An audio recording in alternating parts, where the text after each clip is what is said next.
Hank Locklin was a country music legend born and raised in the small town of McClellan, Florida. He played a major role in the history of country music and a crew of Pensacola media professionals making sure his legacy is never forgotten with their new documentary. Aaron Fields shares how their story on Locklin landed them their first Gold Telly Award. Tonight starring Hank Locklin.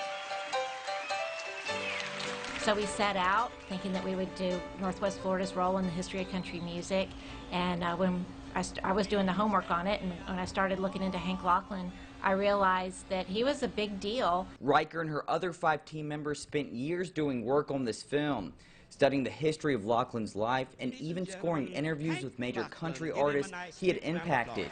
He was so unique. He was so pure. His voice was just so high and so rich and so emotional. He just had everything in his voice that a singer should have. However, the most interesting thing Riker tells me is how Locklin never forgot where he came from, a small little town in Florida. He made this his home, which is maybe why we don't remember him as well, because he never was, never resided in Nashville, maybe just for about 6 months. And finding out stories most people would never know. There's a fun story Ralph Emery talks about.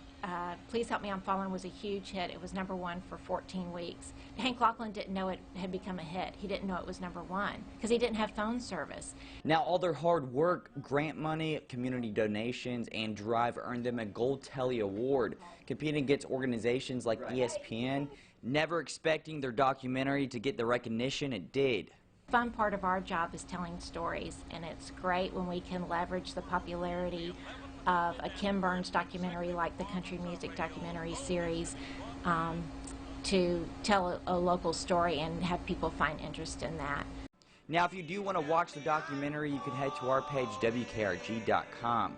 Reporting in Pensacola, I'm Aaron Fields, WKRG News 5.